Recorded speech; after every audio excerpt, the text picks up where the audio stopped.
YouTube app पर घंटी बजाओ और खबरें अभी तक की हर खबर की अपडेट पाओ।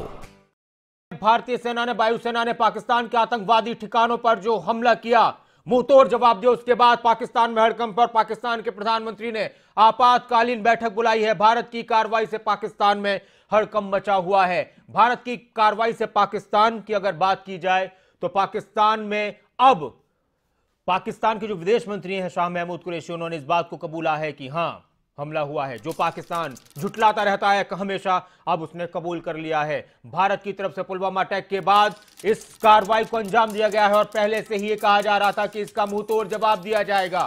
बर्दाश्त नहीं करेगा भारत इतने सैनिकों की शहादत को। देश के अंदर लगातार उस बात को लेकर गुस्सा था और उस गुस्से के बाद अब एक पूरे प्लानिंग के साथ, एक संयम के साथ, जो एक बेहतरीन फौज और एक बेहतरीन देश की खूबसूरती होती है, उसके साथ एक मैच्योरिटी के साथ भारतीय सेना की तरफ से यह हमला किया गया। प्रेस कॉन्फ्रेंस की तैयारियां चल रही हैं। पाकिस्तान में भी प्रेस कॉन्फ्रेंस बुलाई गई है, मीटिंग बुलाई गई है। पाकिस्तान में अर्जेंट मीटिंग बुलाई गई है इमरान खान की तरफ से। और भारत की अगर बात की जाए तो प्रधानमंत्री ने भी तमाम जो बड़े नेता हैं, रक्षा मंत्री हैं, गृह मंत्री हैं, उनके साथ मीटिंग की थी। और ये पाकिस्तान की जो अंदर की अगर बात की जाए तो वहां पर भी हड़कंप है। पाकिस्तान के अंदर इस हमले के बाद लगातार चर्चा हो रही है। और भारतीय सेना की अगर बात की जाए, वायुसेना की बात की जाए, जो तकरीबन 3:30 बजे हमला किया गया था आतंकवादी कैंपों पर, कई लोगों के उसमें कई आतंकवादियों के मारे जाने की खबर है। और इसके बाद अगर बात की जाए तो लगातार भारतीय सेना की तरफ से तमाम जो एयरबेस हैं वहां पर अपने विमानों के लिए अलर्ट है। अब अगर हम बात करें पाकिस्तान की, जो कि अभी खबर आ गई थी, कमलकांत गौरी जी, पाकिस्तान एक ऐसा मुल्क जो अपने आप को लोकतंत्र कहता है, एक ऐसा मुल्क जिसने एक नया प्रधानमंत्री चुना और उस प्रधानमंत्री ने अपनी बात में भारत के साथ दोस्ती की बात कही। लेकिन उसके बाद भी उनके ऊपर शुरू से ये चीज आती रही कि देखिए ये सिर्फ एक दिखावा है, इमरान खान दिखावा है, काम सारे सेना करती है। वहां पर पाकिस्तान का जो अभी अंदरूनी माहौल है, वहां की जो सियासत है, ये चीज वहां उसको किस चीज के लिए मजबूर करेगी अब जो इतना बड़ा भारत की तरफ से उनके ऊपर हमला किया गया है? देखिए, मैं पहले पाकिस्तान के हालात क्या हैं वो बताता हूँ। Imran Khan democratically elected prime minister नहीं है। उनको सेना ने ज़बरदस्ती जितवाया। जब वहाँ चुनाव हुए, जो नवाज शरीफ हैं उनको बहुत सारे तरीके बनाकर, करप्शन के केसेस बनाकर, वो सच भी हो सकते हैं, गलत भी हो सकते हैं, लेकिन वो कोर्ट तय करेगा। उनको जेल में डाल दिया गया। और जब चुनाव हो रहे थे तो पाकिस्तान की फ़ौज चुनाव के बूथ के अंदर खड़ी थी। ऐसे चुनाव डेमोक्रेटिक चुनाव नहीं होते हैं। और ये हर किसी को मालूम है, इमरान खान जो हैं वो पाकिस्तानी सेना के स्टूज हैं। बिल्कुल, वो उनके एक आगे प्यादे हैं। वो उनके Take any questions after FS finishes his reading out the statement. Sir, the floor is yours. Good morning, ladies and gentlemen. On the 14th of February 2019, a suicide terror attack was conducted by a Pakistan-based terrorist organization, the Jaish-e-Mohammed, leading to the martyrdom of 40 brave jawans of the CRPF. The Jaish-e-Mohammed has been active in Pakistan for the last 2 decades, and it is led by Masood Azhar with its headquarters in Bahawalpur. This organization, which is proscribed by the United Nations, has been responsible for a series of terrorist attacks, including on the Indian Parliament in December 2001 and the Pathankot Air Base in January 2016. Information regarding the location of training camps in Pakistan and in Pakistan-occupied Jammu and Kashmir has been provided to Pakistan from time to time. Pakistan, however, denies their existence. The existence of such massive training facilities capable of training hundreds of jihadis could not have functioned without the knowledge of the Pakistan authorities. India has been repeatedly urging Pakistan to take action against the Jaish-e-Mohammed to prevent jihadis from being trained and armed inside Pakistan. Pakistan has taken no concrete action to dismantle the infrastructure of terrorism on its soil. Credible intelligence was received that the Jaish-e-Mohammed was attempting other suicide terror attacks in various parts of the country, and the Fidaiyin jihadis were being trained for this purpose. In the face of imminent danger, a preemptive strike became absolutely necessary. In an intelligence-led operation in the early hours of today, India struck the biggest training camp of the Jaish-e-Mohammed in Balakot. In this operation, a very large number of Jaish-e-Mohammed terrorists, trainers, senior commanders, and groups of jihadis who were being trained for Fidaiyin action were eliminated. This facility at Balakot was headed by Maulana Yusuf Azhar, alias Ustad Ghori, the brother-in-law of Masood Azhar, chief of the JEM. The government of India is firmly and resolutely committed to taking all necessary measures to fight the menace of terrorism. Hence, this non-military preemptive action was specifically targeted at the Jaish-e-Mohammed camp. The selection of the target was also conditioned by our desire to avoid civilian casualties. The facility is located in thick forest on a hilltop far away from any civilian presence. As the strike has taken place only a short while ago, we are awaiting further details. The government of Pakistan had made a solemn commitment in January 2004 not to allow its soil or territory under its control to be used for terrorism against India. We expect that Pakistan lives up to its public commitment and takes follow-up action to dismantle all JEM and other camps and hold the terrorists accountable for their actions. Thank you. This concludes the briefing. Thank you all for joining us. We are not taking any questions. Thank you. Thank you, ladies and gentlemen. No questions at this time. We will put out a statement in Hindi immediately after this. We are not taking any questions, and we will update you. We will update you on more information as and when they are made available to us.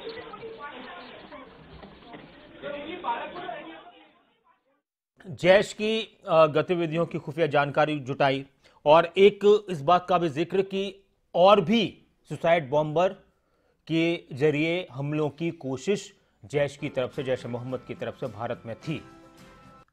किस तरह से इस चीज को देखें, और क्योंकि जाहिर सी बात है कि ये समझ में आ रहा था, लेकिन उसके पुलवामा अटैक के बाद और फिर अब ये जो कार्रवाई भारत की तरफ से की गई, वायुसेना की तरफ से की गई है। देखिए, एक नया एलिमेंट जोड़ा गया है जो प्रेस कॉन्फ्रेंस हुई है, उसकी मैं बाद में चर्चा करता हूँ। जो बात बताई गई वो मेरे ख्याल जनता को जाननी चाहिए, क्योंकि इंग्लिश में वो थी। पहली बात ये कही गई कि बालाकोट के अंदर जैशे मोहम्मद का एक बहुत बड़ा कैंप था। उस कैंप को मौलाना यूसुफ हेड कर रहा था। मौलाना यूसुफ कौन था? जेएम का जो हेड है मौलाना मसूद अजहर, उसका ब्रदर इन लॉ था। साला हो सकता है या जीजा हो सकता है, ब्रदर इन लॉ के दोनों मतलब है अंग्रेजी में। वो उसको हेड कर रहा था और वहाँ बहुत बड़ी संख्या में टेररिस्ट थे जो उनको ट्रेन किया जा रहा था। ट्रेनर थे उनके और कमांडर्स थे जैश ए मोहम्मद के, और ये भारत में और हमले करने वाले थे। उनको जो है वो इस चीज़ के लिए तैयार किया जा रहा था कि वो फिदाइन हमले करें, आत्मघाती हमले करें। तो इन आत्मघाती हमलों को रोकने के लिए भारत ने ये प्रिवेंटिव स्टेप लिया है, ये कहा गया। और ये भी बताया गया कि ये मिलिट्री एक्शन नहीं था, ये नॉन मिलिट्री एक्शन था। इसका भी एक मीनिंग है। तो दो तीन चीज़ें जो उभरती हैं, पहली बात ये कि अटैक किया गया, नंबर 1। दूसरी बात ये कि जैशे मोहम्मद के कैंप पर अटैक किया गया। जैसे अभी तक आ रहा था कि लश्कर तौयबा बालाघाट में और भी जगह के नाम आ रहे थे सूत्रों से। तो जो स्पेसिफिक जानकारी सरकार की तरफ और ये भी है कि आतंक कमांडर भी ढेर हुए हैं, कई आतंकवादी ढेर हुए हैं। जो स्पेसिफिक जानकारी सरकार की तरफ से आई वो ये थी कि जैशे मोहम्मद का ये कैंप था। ये बहुत बड़ा कैंप था बालाकोट में, जिसमें बहुत सारे टेररिस्ट थे और जो फिदाइन थे वो थे, उनको किया गया।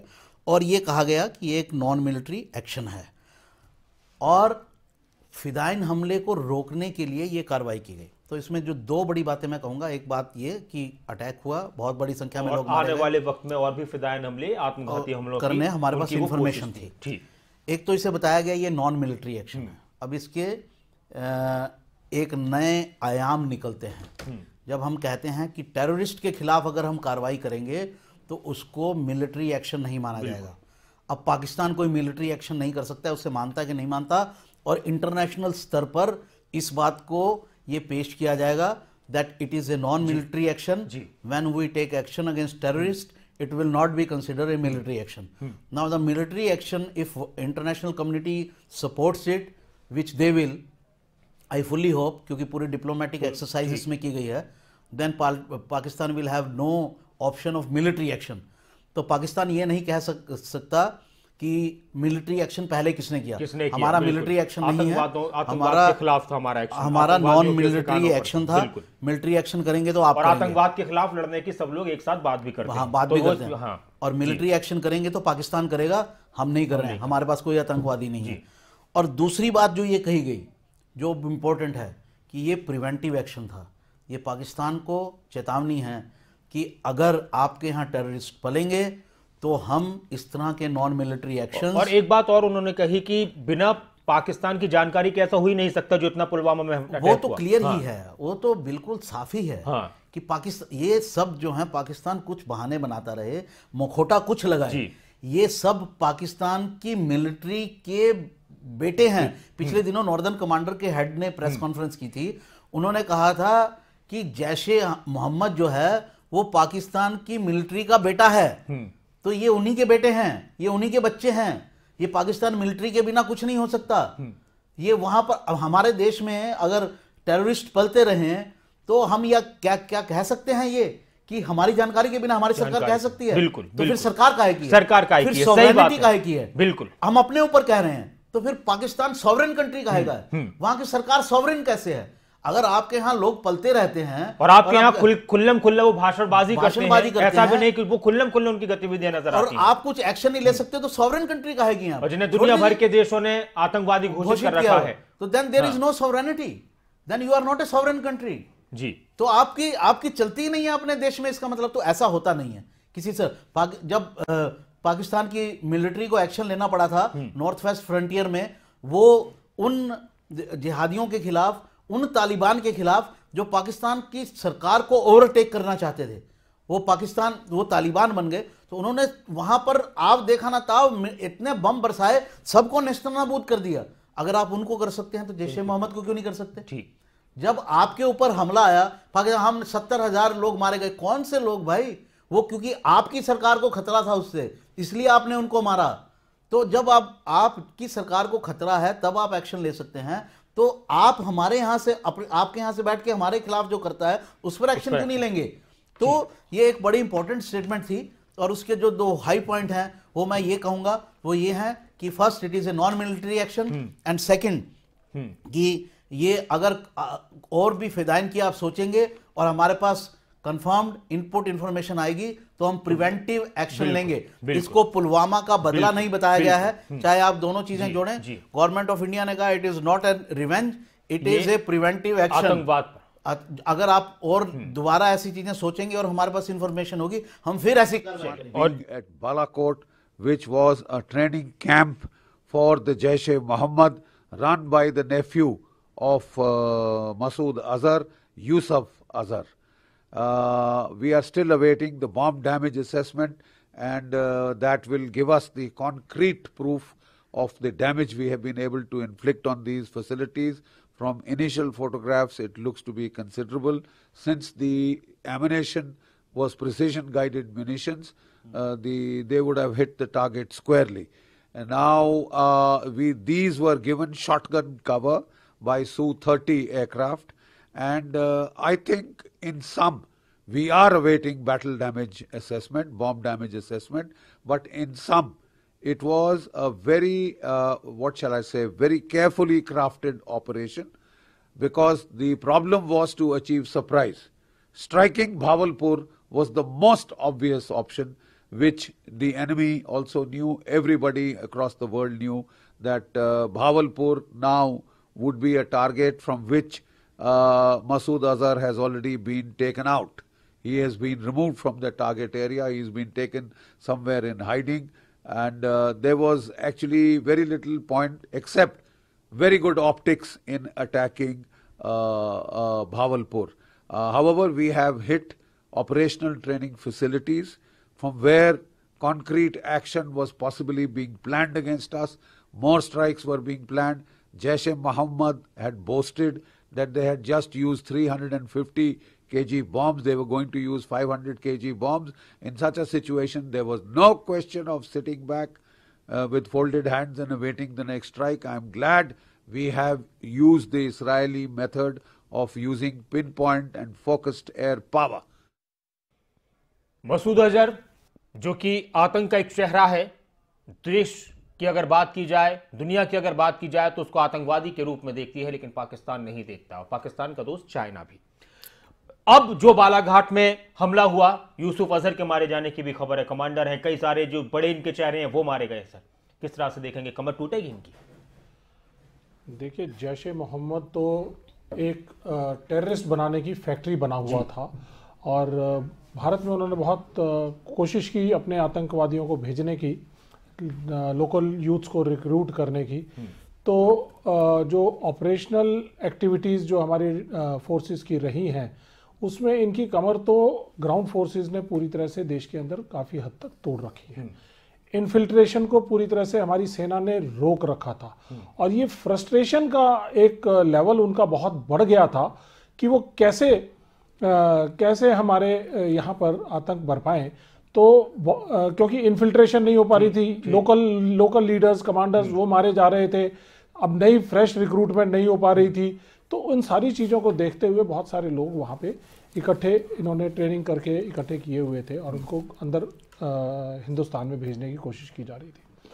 तो ये अगर वहाँ पर जनरल जी.डी. बख्शी ने बड़ी सही बात की, एज ए मिलिट्री एक्सपर्ट मैं ये जानना चाहूँगा कि वहाँ पर जो एक्शन हुआ है उसमें कितने बड़े लोगों का जमावड़ा था, कैसे हमने प्रिसीजन गाइडेड वेपन का कैसे इस्तेमाल किया हुआ है, कितना हमने डैमेज किया है। वो एक जो हमारा एक नॉर्मल प्रोसीजर है कि जो भी हम एक्टिविटी करते हैं उसका असेसमेंट किया जाता है कि भी कितना कैजुअलिटी असेसमेंट है, क्या हमने डैमेज इन्फ्लिक्ट किया है, जितना हमने प्लान किया था उससे ज़्यादा हुआ है या कम हुआ है या कितना हुआ है। ये हमारी एक प्रोटोकॉल्स है।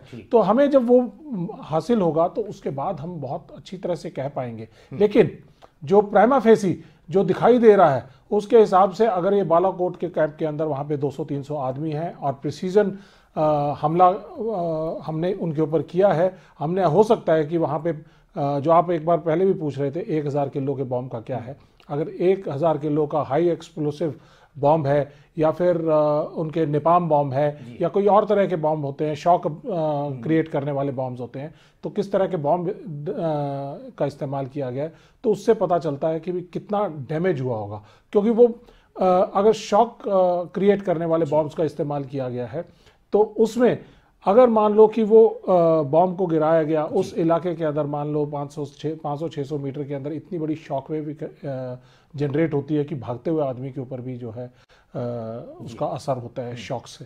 तो ये असेसमेंट आनी बाकी है। लेकिन ये बालाकोट एक बहुत बड़ा हमेशा से बालाकोट, चकोटी, भावलपुर, मुजफ्फराबाद ये एरियाज हैं जहाँ पर इनके ट्रेनिंग कैंप्स छोटे और थोड़े डीप एरियाज के अंदर भावलपुर तो उसका ठिकाना ही है वहाँ। हाँ, तो ये एक बड़ा अच्छा प्रिसीजन और प्लानिंग के साथ, अच्छी प्लानिंग के साथ किया हुआ काम है। और जब हमें एक और बड़ी इम्पॉर्टेंट बात जो यहाँ से उभर कर आती है कि ये नॉन मिलिट्री एक्शन था। ये हमें अपनी सेफ्टी और सिक्योरिटी, अपने कंट्री की सॉवरेनिटी को बचाने के लिए अगर हम कोई भी कैलकुलेटेड एक्शन करें तो वो एक मिलिट्री एक्शन नहीं कहलाता।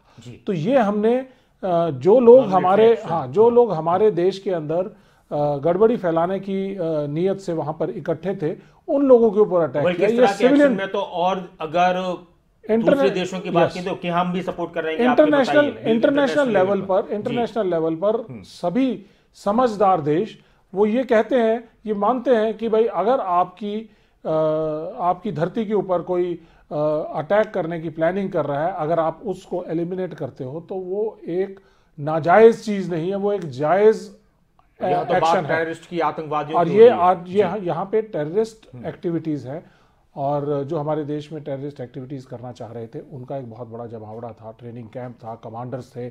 और अगर ये जो खबर आ रही है कि ये मौलाना मसूद अजहर का जो ब्रदर इन लॉ है या भतीजा है, यूसुफ अजहर, अगर ये ब्रदर इन लॉ नहीं हो सकता, ये होगा उसका भतीजा ही होगा, तो ये अगर उसको हेड कर रहा है और ये मारा गया है तो एक बहुत बड़ी एक चोट होगी और कमर टूटने वाली बात। दो नाम लिए थे, एक नदीम नाम लिया था, तो शायद ये उनका भतीजा है और एक और रिश्तेदार हो सकता है ब्रदर इन लॉ नहीं। जो सरकार की तरफ से कहा गया वो इनको ब्रदर इन लॉ कहा गया, और जिस भी फॉर्मेट में कहा गया वो भी सकता है, क्योंकि ब्रदर इन लॉ भी हो सकता है, कुछ भी हो सकता है।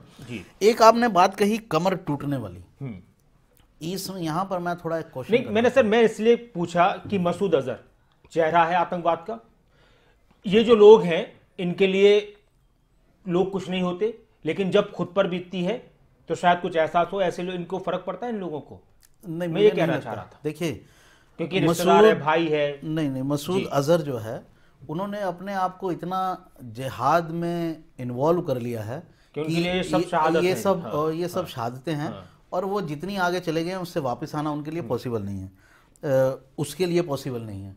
वो तभी सुधर सकता है अगर पाकिस्तानी आर्मी उसको चाहे, नंबर एक, और नंबर दो अगर इंडिया स्ट्राइक करके और उसको किल करे, तो ये तभी पॉसिबल है। ये जो कमर टूटने वाली बात है, मैं एक चीज़ बोलूं कि बहुत सारे लोग जो हैं इस चीज़ को कि इसका क्या असर पड़ेगा, इसके बाद भी आतंकवादियों की कार्रवाइयाँ रुकेंगी नहीं। ये जो पुलवामा की घटना हुई उसके पीछे मेरा निजी रूप से मानना है कि उसका एक कारण इतनी बड़ी घटना को अंजाम देना, वो भी पहली बार हुई थी पुलवामा जैसी घटना, कि फिदायन हमला जो है वो पहली बार हुआ था इस तरह का इंडिया में, कश्मीर में खासतौर से वो पहला हमला बिल्कुल। वो इसलिए हुआ क्योंकि उड़ी की घटना के बाद जो इंडिया ने सर्जिकल स्ट्राइक की, वो पाकिस्तान माने या ना माने, लेकिन उनको अंदर से तो मालूम है ना, और उसके ऊपर इंटरनेशनल लेवल पर भी मीडिया पब्लिसिटी हुई, अपने आप से हुई, इंडिया ने नहीं की, अपने आप से हुई। कुछ बड़ी बड़ी ऑर्गेनाइजेशंस ने उसके ऊपर फिल्म्स बनाई और उनको प्रोजेक्ट किया कि ये पूरी कार्रवाई कैसे थी। इसके ऊपर हिस्ट्री इंडिया ने या किसी एक बड़े चैनल ने, BBC ने एक फिल्म बनाई थी कि एक पूरा हुआ कैसे। तो वो एक्टिविटी जो है वो एक तरह से एस्टेब्लिश होती जा रही थी कि हाँ ये सर्जिकल स्ट्राइक हुआ, और सर्जिकल स्ट्राइक में इतनी बड़ी संख्या में आतंकवादी मारे गए, ये आतंकवादियों के लिए डिमोरलाइजिंग था। और वो अपना जो उनके ग्रुप हैं जैश ए मोहम्मद, वो उनके लेवल को रेज करने के लिए कि हम भी इतनी बड़ी कार्रवाई कर सकते हैं, उन्होंने वो कार्रवाई की। उसका जवाब इंडिया ने कैसे इस तरह से दिया, वो अब फिर कार्रवाई कर सकते हैं। ये एक proxy war is always a long fight, ये एक घटना से नहीं रुकती है। हमने वहां या तो हम फुल फ्लैजेड अटैक कर दें, जो कि अभी इंडिया ने रिस्ट्रेन किया हुआ है, ठीक है, लेवल ऑफ रिस्ट्रेन हमारा घटता जा रहा है। हमने कभी भी आतंकवाद पर ऐसे नहीं किया सर, जो दो चीजें नहीं हुई, नंबर वन सर्जिकल स्ट्राइक, और हमने उसको पब्लिसाइज किया। उसको पब्लिसाइज करने के बहुत सारे मीनिंग थे, उसके बहुत सारे कॉन्सिक्वेंसेस थे, फिर भी हमने उसको पब्लिसाइज किया। कॉन्सिक्वेंसेस क्या थे कि पाकिस्तान को जवाब देना मुश्किल हो जाएगा। तो हमने पाकिस्तान को मौका दिया कि आप जब इंडिया ने सर्जिकल स्ट्राइक किया तो पाकिस्तान के जो NSA थे उनको फ़ोन करके कहा कि आप इसको डिनाई करना चाहते हैं तो कर लीजिए, हमने कर दिया है ये काम, लेकिन आप उससे बच जाएंगे। That was a level of restrain, telling them कि आप पर पब्लिक का इतना प्रेशर ना हो जाए कि कुछ करिए और आप कर ना पाएँ तो आप, लेकिन समझ जाइए जो हमने किया है। तो पाकिस्तान सुधरा नहीं, ये हरकत हो गई। अब इंडिया ने उसके लेवल को रेज कर दिया है, सर्जिकल स्ट्राइक से अब एयर स्ट्राइक हो गया। तो इंडिया का जो रिस्ट्रेंट लेवल है वो घटता जा रहा है, और ये चीज़ पाकिस्तान को समझ में आनी चाहिए, नंबर वन। नंबर टू, आपने जो कमर टूटने की बात की थी वो बहुत इंपॉर्टेंट है। इससे ये मत समझिए कि आतंकवादी अपनी सारी कार्रवाइयां बंद कर देंगे, ठीक है, वो करेंगे, वो और लेवल रेज करने की कोशिश करेंगे, लेकिन उसका रिस्पॉन्स ऐसा होगा। और अब ये पाकिस्तान को समझना होगा कि अगर आपके यहाँ बैठे आतंकवादी, अगर आप उनको रिस्ट्रेन नहीं करते हैं और रोग एलिमेंट्स बढ़ते हैं, तो इसके कॉन्सिक्वेंसेस पाकिस्तान की जनता के लिए भी होंगे। आतंकवाद की कमर, लेकिन पाकिस्तान की कमर तो टूटेगी ना, फर्क तो पड़ेगा ना। देखिए सर, क्योंकि जिस तरह से अगर इस बात को देखा जाए, क्योंकि पनप तो वहीं से रहा है ना। आप एक बात हम जानते हैं कि सेना के मुताबिक, सरकार की नजर के मुताबिक, इस चीज को जोर डाल के कहना चाहता हूं कि एक घटना से कमर नहीं टूटती है। पाकिस्तान की एक मैसेज पहुंच गया ना, मैसेज पहुंच गया, इसका मतलब ये नहीं है कि पाकिस्तान की आर्मी चुप बैठ जाएगी। नहीं, वो कंट्रोल करने के लिए कि ठीक है, वो देखिए वो दिखावा करेगा, जाहिर सी बात है, उसको जवाब देना है अपनी जनता को, उसको ये भी दिखाना है कि जब हम कहते हैं ना कि पाकिस्तान की कमर टूटेगी, तो हम हिंदुस्तान की जनता में फॉल्स होप क्रिएट करते हैं। अच्छा, ठीक है, वो एक झूठी उम्मीद होगी कि हमने ये कर दिया फिर भी वो कर रहे हैं, तो ऐसा नहीं है। वो भी जो उनको दुश्मनी हिंदुस्तान से कायम रखनी है, और वो दुश्मनी कायम रखने के लिए पाकिस्तान की आर्मी का जो फिलॉसफी है, जो बॉटम लाइन है, वो ये है कि ब्लीड इंडिया विद 1000 कट्स। ये वहां के जियाउल हक एक प्राइम मिनिस्टर थे जिन्होंने पूरे पाकिस्तान का बेड़ा तबाह कर दिया कि पूरा इस्लामी स्टेट घोषित करके, और ये जिहादी फैक्ट्रियां उन्हीं की लगाई हुई हैं, और उन्होंने ये नारा दिया था कि ब्लीड इंडिया विद 1000 कट्स। तो पाकिस्तान की आर्मी जो है वो इस फिलॉसफी में काम करती है। तो एक घटना हमारी करने से हम इंडिया की जनता को फॉल्स होप ना दें, ऐसी घटनाएं होती रहेंगी, आपको इसके लिए तैयार रहना है, लेकिन अब बदला भी लिया जाएगा। अभी बदला लिया नहीं गया है जी, अभी बदला नहीं, बिल्कुल एक घटना का बदला लिया, लेकिन अगर पाकिस्तान ऐसी हरकतें करेगा नहीं, ये पुलवामा की घटना का बदला माना जाए इसको। बिल्कुल पुलवामा की घटना का। कर्नल साहब, मैं ब्रेक पर जाऊंगा, एक बस छोटी सी प्रतिक्रिया कर्नल साहब की। जी देखिए, जहां तक बात है कमर तोड़ने वाली बात, मैंने जो चीज कही थी कि ये अगर वहां पे 200, 250, 300 अगर टेररिस्ट इकट्ठे हो रखे थे, और जैश मोहम्मद की और उसके जो बिल्कुल उसके खास घर के लोग हैं, और उसके खास कमांडर्स भी वहां पे थे, ट्रेनर्स भी थे, तो एक टेम्परेरी सेटबैक बहुत बड़ा लगेगा। लेकिन अगर हम ये माने कि भी जैश मोहम्मद जो है वो काम करना बंद कर देगा, वो आतंकवाद फैलाने की फैक्ट्री है, और पाकिस्तान की सरमाएदारी के अंदर वो काम कर रहा है। पाकिस्तान की फौज वो इसको बड़ा आराम से नहीं लेगी, वो और नए मौलाना मसूद अजहर जो है वो पैदा करने की कोशिश लगातार करती रहती है। तो ये लो इंटेंसिटी कॉन्फ्लिक्ट, LIC ये बोला जाता है इसको, कि ये लंबे प्रोसेस तक, लंबे समय तक चलने वाली कार्रवाइयाँ होती हैं, जिसमें ये जब तक पाकिस्तान का एक माइंडसेट, पैराडाइम शिफ्ट जब तक उसमें नहीं होगा, सोच में एक उनकी सोच में शिफ्ट लाने की जरूरत है कि आपने प्रोग्रेस करना है या इन लड़ाइयों में की दलदल के अंदर धंसके रह जाना है। तो ये उनकी जब तक वो सोच नहीं बदलेगी तब तक ये लगातार चलती रहेगी। एक छोटे से ब्रेक के लिए अभी रुकते हैं। लगातार चर्चा जारी है भारत की तरफ से, वायुसेना की तरफ से पाकिस्तान में मौजूद आतंकी ठिकानों पर कार्रवाई की गई, बालाघाट पर, खासतौर से बालाघाट में, और उसमें जैश के बड़े कमांडर और कई आतंकी ढेर हुए।